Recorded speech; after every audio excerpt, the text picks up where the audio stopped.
Sure. Okay, so I'm with Lauren Greenfield, and Lauren and I have known each other, God, how long at this point? I was 18 when I met you, so I'm now 59. Do the math, 40 years at this point? Yep. And 41? we've gone parallel paths, I feel Yeah, like the whole time. crazy. Yeah, so we were in photography together, and then we sort of drifted into different domains, me into writing, you into document. I'm asking you on the Zoom today. I think we should get to the point because I just finished watching Social Studies. And I feel like an asshole for not having watched it when it came out. Like, what was I thinking? What was I doing? There's nothing more important, I think, right now than this documentary. It's 5 episodes. You basically cover tiny novels in an entire, like every child's family is like another novel waiting to be told, right? And it's all about the effect of social media on our kids. Your kid, your older kids are the same age as my younger kid. And so they are generation, or, my son is Gen Z, grew up with social media. And I actually feel incredibly guilty. And my son has actually said that this was a bad thing, but I didn't know what to do because I was a single parent when he was 7 years old. And I didn't get him an iPhone. I got him one of those, like, the ones that didn't have, well, no, I must have gotten him an iPhone. First, I got him something else. Then I got him the iPhone because I was going to be working outside of the home and he needed to be able to get in touch with me. And then that cascaded into social media and all the stuff that you discuss in your film. Tell me, first of all, how did you have the idea to do this film? Was it Yeah. based on personal experience? Yeah, it was both personal and professional. So the professional side was that since the 90s, I've been looking at youth culture and looking at how media influences kids. And my For first book, sure. Fast Forward, was about growing up quickly with the media influence and specifically about some of the values that we see amplified with social media about materialism, about celebrity, about image. Then I had two kids who were 6 years apart. My youngest, Gabriel, is the same age as your youngest. And the youngest was a different generation from my eldest. My For eldest was a sure. reader. My And I have youngest the same, now and I has have the made same thing. content. I have kids who are like, are Gen, or not Gen Z. They are young millennials, and then the Gen Z. Okay, go ahead. Sorry. And I started to see him getting depressed after being on screens for 6 hours, 8 hours. This really amplified during the pandemic. And so during the pandemic, I started thinking I need to go back to the scene of the crime of that first book, LA kids, and look at how they were being influenced by social media. But I didn't want to do it like a verite documentary, like Thin or like Queen of Versailles, like I had worked before in documentary. I felt like I needed to do it as a social experiment, more like my Like a Girl social experiment, where the intention was to look at the impact of this thing on kids and this phone which had been kind of a black hole, seeing people on it, not really seeing my own kid on it who won't even let me into his phone. What exactly is happening? I felt like we needed to know the details. And so I created an experiment where all of the participants, all of the students agreed to give me access to their phones.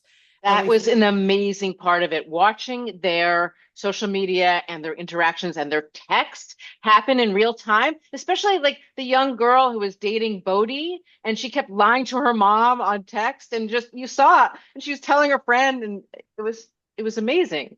I wanted to capture the kind of parallel lives and the way you could see the contradictions or the lies or the enhancements between real life and online life. And like with Sydney, you see her doing all of these really Yes. sexy, provocative thirst traps on her social media, almost looks like an OnlyFans site. And in person, she's like the most innocent, kind of understated girl in a really sweet suburban bedroom with a pastel sweatshirt full of insecurity and kind of nerves. And so we see that difference. I fell in love with Sydney, by the way. And that whole thing at school and having to leave Arizona at the end. I shouldn't. release plot points here, but there were moments that were just so heartbreaking that this one young woman made a mistake, and then that mistake gets amplified on social media, and was the second time for her to be slut shamed on social media, and it caused her to leave her school. Yeah.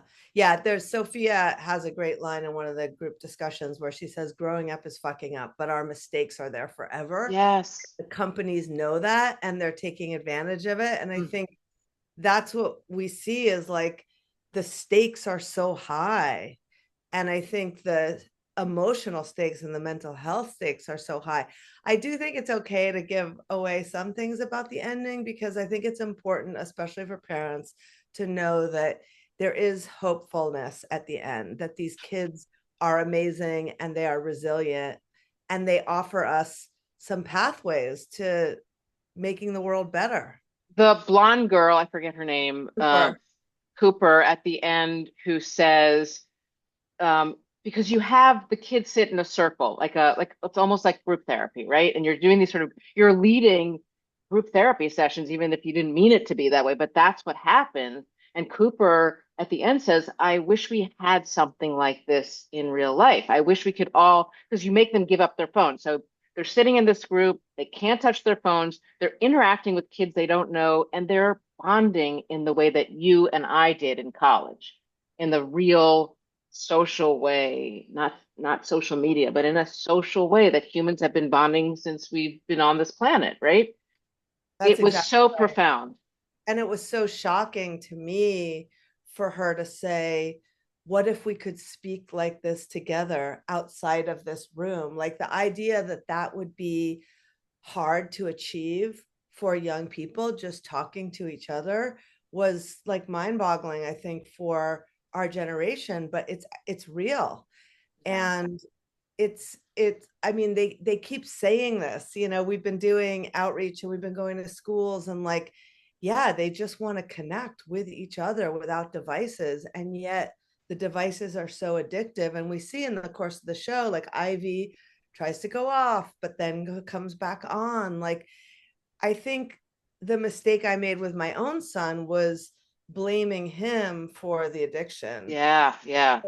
It's like an opiate addiction, and the people who make it do it with brain science in mind, adult engineers who are trying to achieve exactly this result. Oh, I just put a thing on my phone recently. It's an app and it's called, oh my God, and it is amazing, but it is like I have to control myself. It's called Be Present.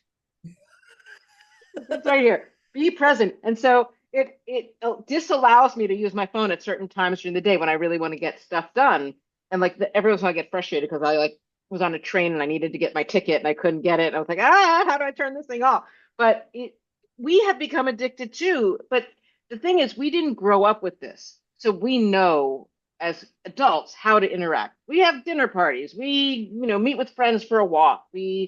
But recently I was at I think it was like last summer. It was like a Labor Day s'mores thing, like a beautiful beach, and there was a fire going, and all the adults are like chatting, chatting, chatting, and every single kid is on their screen, not interacting with each other. And it was so profound. And you have really captured that in this film. Now, I have some practical questions about how you did this. So I hear your voice a lot. It seems that you were there present for almost all 150 hours of filming. Were you there at every, did you Almost. hold the camera or did you have a No, I cameraman? didn't hold the camera. Huh. Um, I had a camera person all the time. In a way, the phones were also like second and third Yeah, cameras often. So right. we also had like social media, one person dedicated to social media because it was very challenging to get the social media and to have the storage and not lose anything. And you can see how like the stories almost can't be told if you didn't have the social media. So that was really, really important. I was there all the time. It was 3 years of insanity because I was following so many stories. Like I think sometimes when people make series, and this was my first series, they have different producers or different directors like handling different episodes. I couldn't really do it that way. I just needed to be following all of the things. I had an amazing team, but I had to kind of be the one to bring things together. And I also had the primary relationship with the kids, although, Well, that was key because they trusted you. And this is what was interesting as a viewer is seeing them at the beginning, like, who's this woman? Why is she doing this film? And then you become almost, I mean, you become their therapist. That's what you become in their lives. Like, you are the person they are telling their deepest secrets to, even things I kept thinking, like, oh my God, the parents are going to watch this yeah. and see and really get to know their child in a way that they don't know I them. mean, first of all, I'm not a therapist, so I and I know. never represent myself to be, so I'm No. not operating without a license. But I think there was a safety in our group and in our relationship. Also, it was very relieving for them to talk to their peers about this. Like when I first started, I did not plan these group discussions to be a part of the project. I just did it for my own research. Oh, And then interesting. we started filming them, and I started doing more of them because that was the part they liked the best. Yeah. They really wanted a place to kind of process separate from like, oh my God, can you believe what they did? Or I really want that sweater, where they could talk about how this was really making them feel. And so for a lot of them, it was the first time that they saw other kids going through the same things, that they Yeah. realized they were not alone. And that was really powerful. And we did like the silent clapping when somebody identified with something. I first did it just because I didn't want another sound on my track, but it was so powerful because you saw how one Yeah. story was so universal. And that was really important to me. I didn't want anybody to say, oh, this is only LA, or this is only in South Central, or this is only a rich girl, or this is only somebody who has a predisposition for an eating disorder. No, like that's what I found is it was so universal. Yeah, and And you did go into, oh, for people that haven't seen it, you go into all different neighborhoods, all different races, all different types of kids. And I'm actually interested in the casting of that. What did you do to cast those kids? How did you find them? well, I did about 200 pre-interviews in the spring of COVID, like before people went back to school. Right. And at first I thought with COVID, like the whole project might be destroyed because I had thought about it before then. And then all of a sudden people weren't in school, but it did turn out to be the kind of perfect natural experiment Yeah. because the time increased and then they went back. And there was a big surprise for me, which was a lot of kids didn't want to go back. They had so much social anxiety that they didn't want to go back. But I started at Pali High, which is a public school in a rich neighborhood, but a charter school that draws from 100 zip codes. So that was a really fertile place for Mhm. people from different parts of LA. And I know from my work in LA, like LA is a very exciting place to work because every neighborhood is like a completely different microcosm. Right. Yet the kids are in this virtual world where they share so much.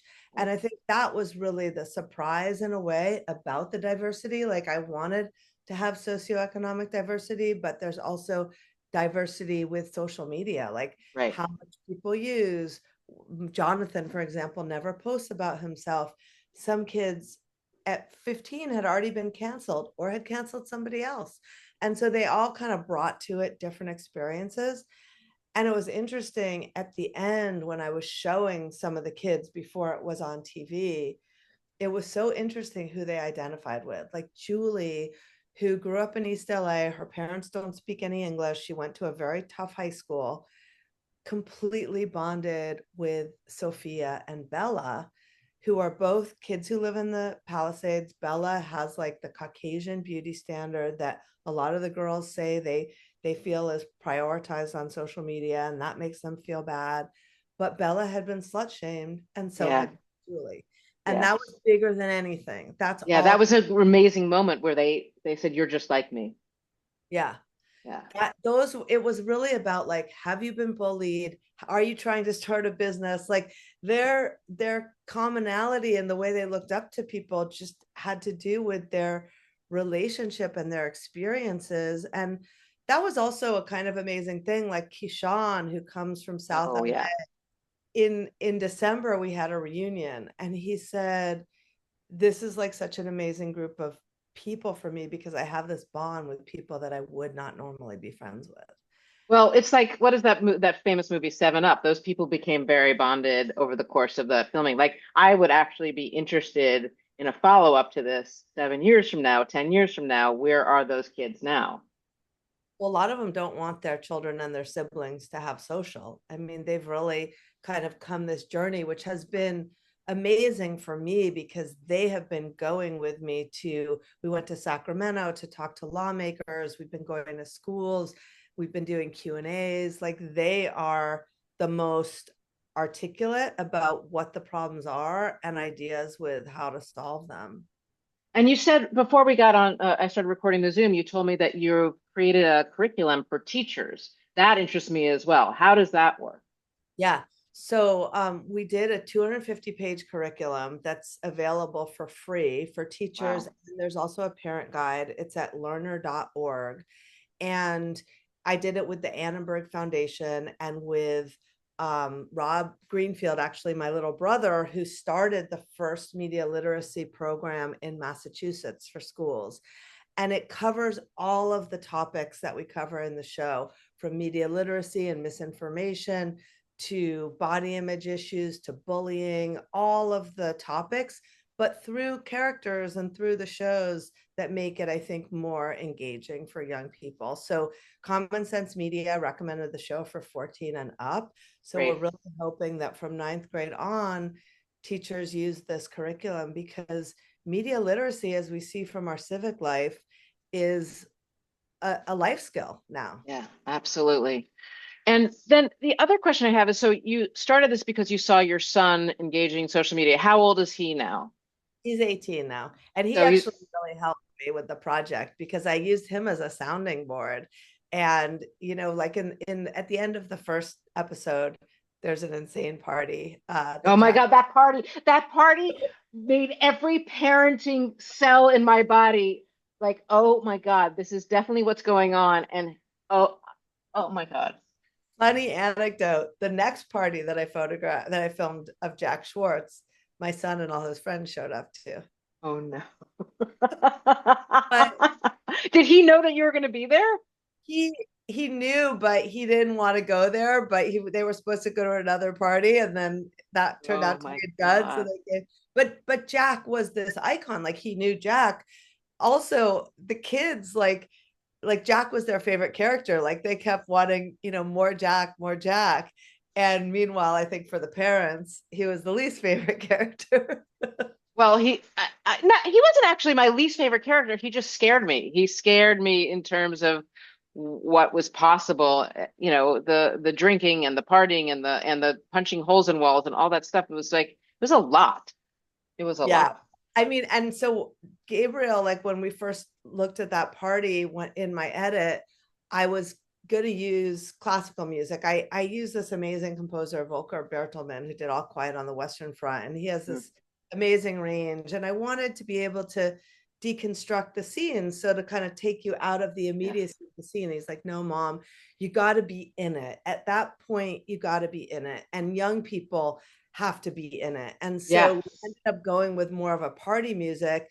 By the time we get to episode 3 and the frat party for Sydney, Oh my God. we Yeah. go a little more different with the music. So it kind of takes you out in a way where you can look at it. But yeah, Gabriel was, and also some of the apps have security things because they don't want it recorded. Right.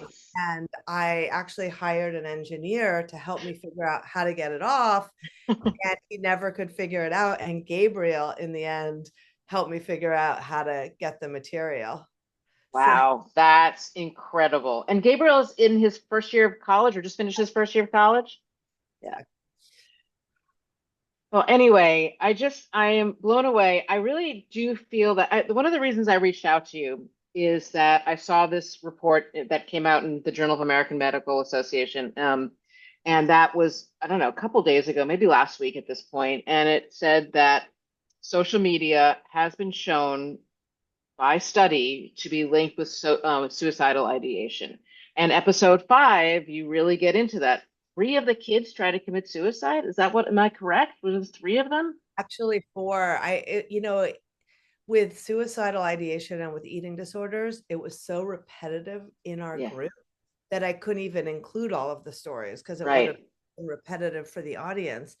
And that was something I did not select for. Like that was a surprise that evolved, but I think it really speaks to how common the struggles are. And four of the kids also work at a teen suicide Oh crisis line. yeah, that was fascinating. Oh, I have a question actually. The young man who's the videographer, who's sort of your like young filmmaker. What was his name again? Jonathan. Jonathan. Um, so did you use some of his footage? How did that work out? Did he make his Yeah. own film and you made your own film? Like what was going on there? Working, so he was the school videographer, Oh, and okay. started on this project.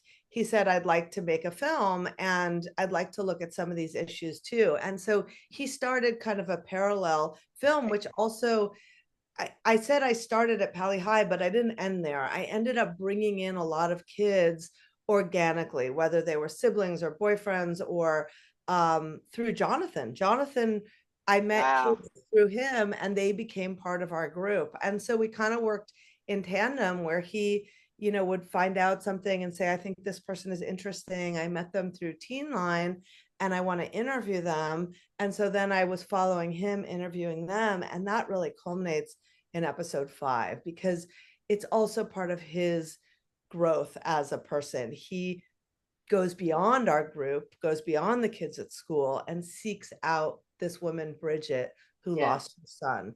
And it's so powerful because the circumstances are that her son is in the room in her house and she's outside the door. I know. It was heartbreaking to hear about that. And she goes, And she's oh, amazing, that woman.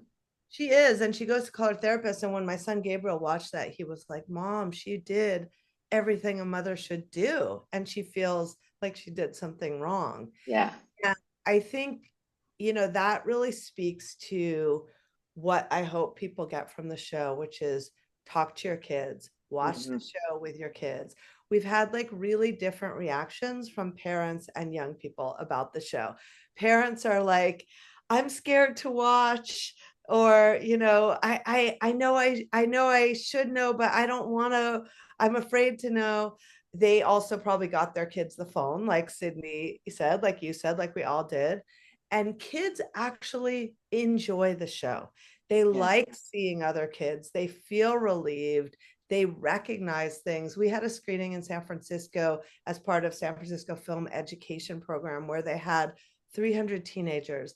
They were like laughing. They knew the specifics of the social media. They were like calling out to the screen.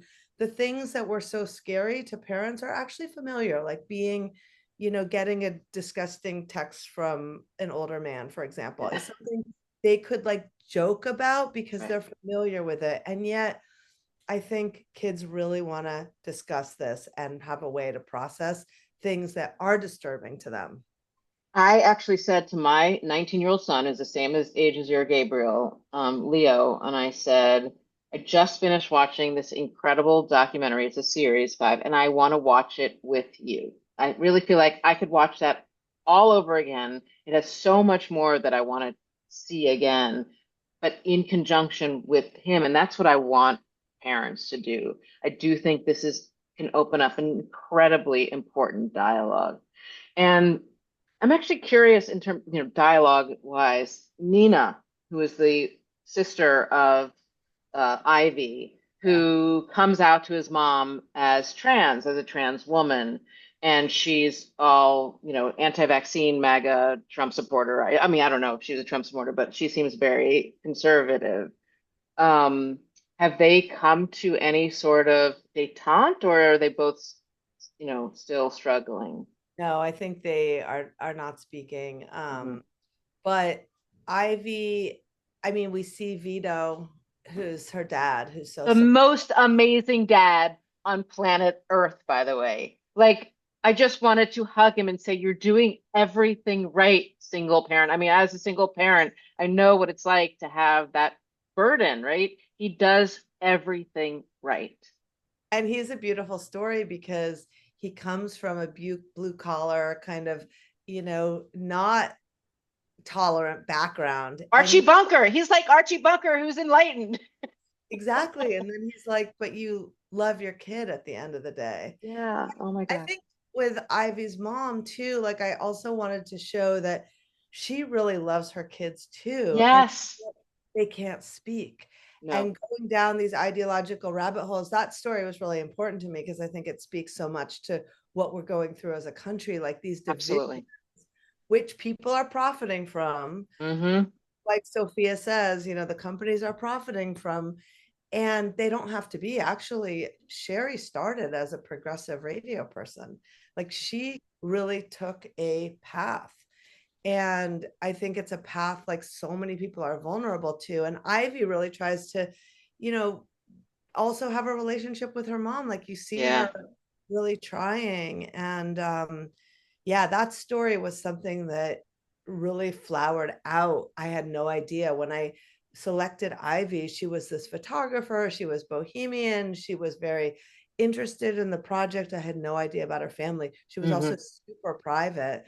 And that just kind of happened as we went through. And actually, a lot of the kids in the group were completely surprised by each other's stories when we watched Wow. together, which just shows how private they are with their real stories.